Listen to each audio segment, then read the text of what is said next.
6 years ago, shortly after I had announced I was running for assembly, a well-meaning Muslim uncle pulled me aside.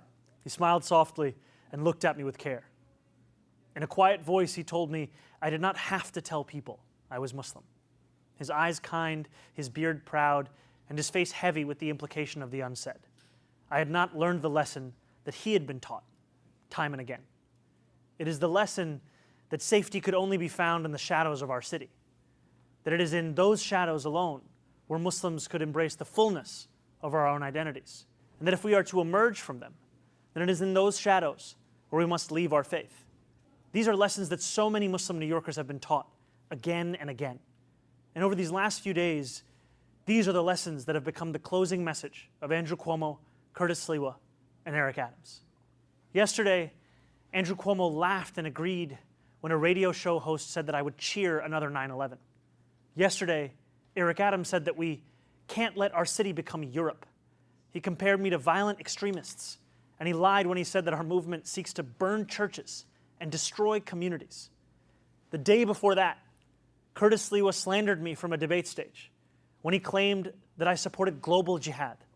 And every day, Super PAC ads imply that I am a terrorist or mock the way I eat, push polls that ask New Yorkers questions like whether they support invented proposals to make halal mandatory, or political cartoons that represent my candidacy as an airplane hurtling towards the World Trade Center. But I do not want to use this moment to speak to them any further. I want to use this moment to speak to the Muslims of the city. I want to speak to the memory of my aunt, who stopped taking the subway after September 11th because she did not feel safe in her hijab. I want to speak to the Muslim city worker, whether they teach in our schools or walk the beat for the NYPD.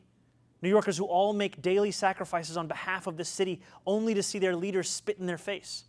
I want to speak to every child who grows up in New York marked as the other, who is randomly selected in a way that rarely feels random, who feels that they carry a stain that can never quite be cleaned. Growing up in the shadow of 9/11, I have known what it means to live with an undercurrent of suspicion. I will always remember the disdain I faced, the way my name could immediately become Muhammad, and how I could return to my city only to be asked in a double-mirrored room at the airport if I had any plan of attacking it. And since I was very young, I have known that I was spared the worst of it. I was never pressured to be an informant like a classmate of mine. I have never had the word terrorist spray painted on my garage as one of my staff had to endure. My mosque has never been set on fire. To be Muslim in New York is to expect indignity. But indignity does not make us distinct. There are many New Yorkers who face it. It is the tolerance of that indignity that does. Since I announced my candidacy for mayor 1 year ago yesterday, I've sought to be the candidate fighting for everyday New Yorkers, not simply the Muslim candidate. I've carried these indignities with me each moment of this race, doing so all the while as the first major Muslim candidate for mayor in New York City history. I thought that if I could build a campaign of universality, I could define myself as the leader I aspire to be, one representing every New Yorker, no matter their skin color or religion. I thought if I worked hard enough, it would allow me to be that leader. And I thought that if I behaved well enough or bit my tongue enough in the face of racist, baseless attacks while returning back to my central message, it would allow me to be more than just my faith. I was wrong. No amount of redirection is ever enough. In doing this, I have told the wide-eyed young boy in Jackson Heights or the first-time voter in Parkchester that they too should remain in the shadows. I am becoming that same uncle who took me aside. No more. The dream of every Muslim is simply to be treated the same as any other New Yorker. And yet for too long we have been told to ask for less than that and to be satisfied with whatever little we receive. No more. For as long as we have lived, we have known that no matter what anyone says, there are still certain forms of hate acceptable in this city today.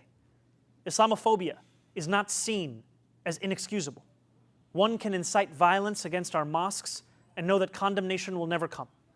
Elected officials in this city can sell T-shirts calling for my deportation without fear of any accountability. The consequences are stark.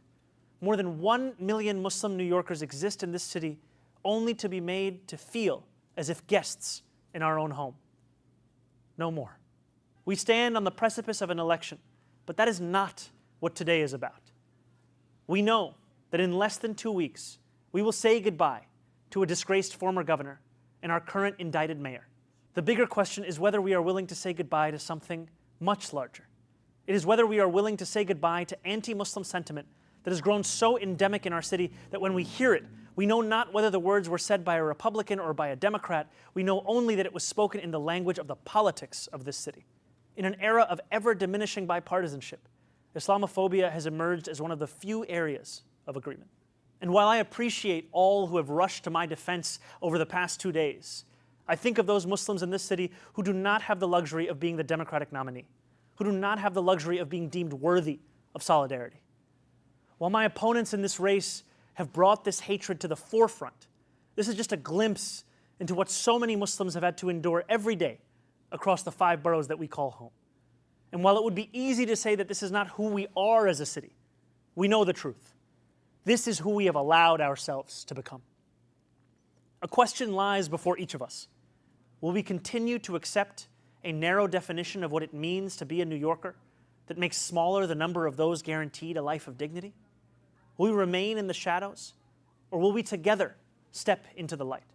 There are 11 days remaining until Election Day.